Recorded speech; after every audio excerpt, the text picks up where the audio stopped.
I was supposed to be working on my first fashion collection, and instead I was spending all of my time on this giant crocheted chair. And at first I kept trying to deny to myself that it wasn't a procrastination project. That is, until it became the thing that actually got me back on track. I'm Leigh Thayer, a self-taught fashion designer, sharing everything that happens before a look hits the runway, the creative process, the ideation. And this week, I'm sharing how a giant knitted yarn chair became the weird secret to rebuilding my creative routine.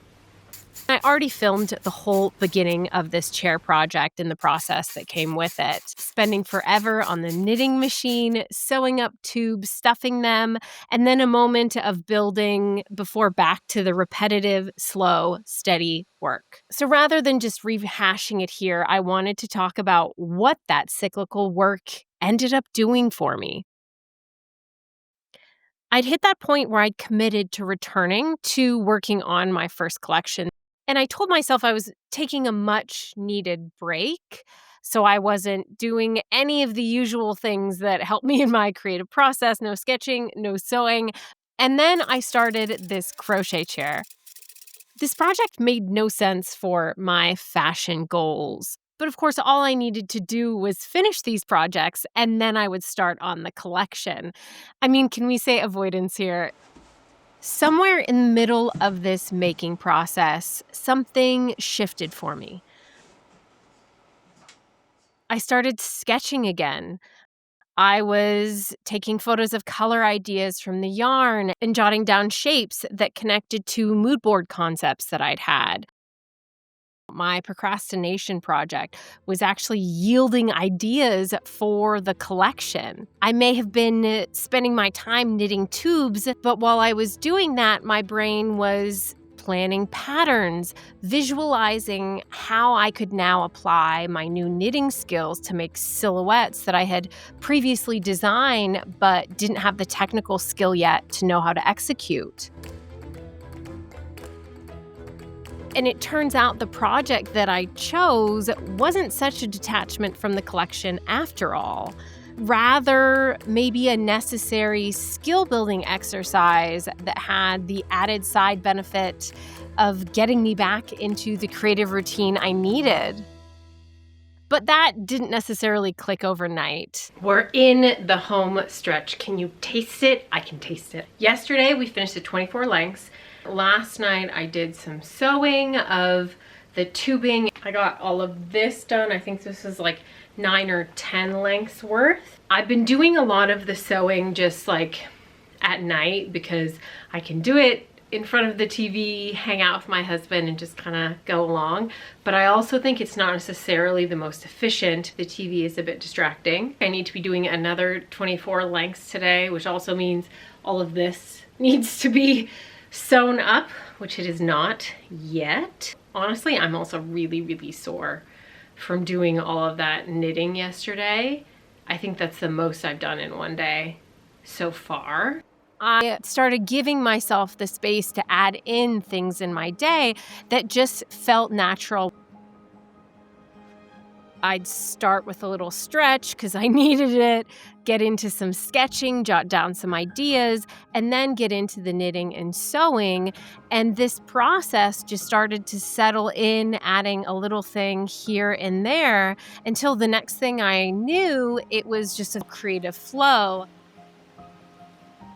It felt like such a natural groove, so much so that I was able to even pre-plan, go for my last little Wednesday yarn run, and come back and get right back into it without feeling like I was missing a beat. I hadn't been trying to force it. Somehow I had just found the rhythm and routine I was looking for. And the chair got finished. The very last round has been sewn up. And now it is time to finish this chair.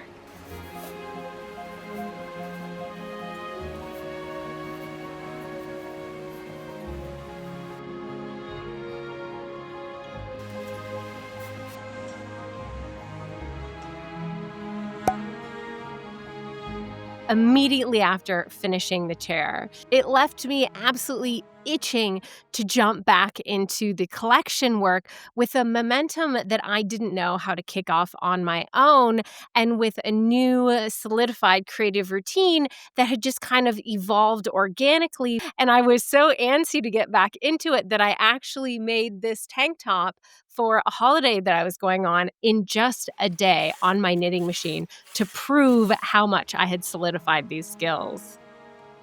So, what can you take away from this on your creative journey? Well, I think sometimes when we commit to starting things, we expect to go from 0 to 100 immediately overnight, and it just doesn't make sense.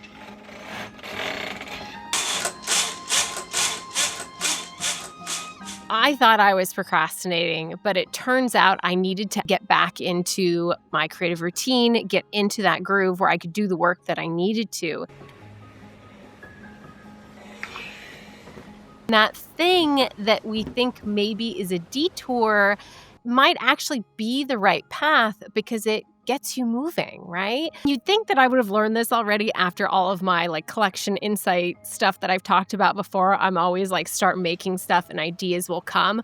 Well, turns out for me, that was also about getting creative momentum and settling into that routine to give me the space to start thinking and allowing that process to redevelop and solidify so that I could have this forward momentum that I've now found and be ready to jump right back into that deep creative work with a process that I know is going to support me doing what I want to. But I'm also really excited about it as well, which I think is also really important. So I want to hear from you. Have you ever had a project like this that helped you get unstuck? Drop it in the comments below. I want to hear all about it. And of course, if you enjoyed this video, I'd love it if you hit that thumbs up button and make sure you're subscribed with that little bell on, because we're jumping right back into mood boards next week. The collection is back on. I have so much momentum, and I can't wait to tell you all about it. And I'll see you next week. Thanks for watching.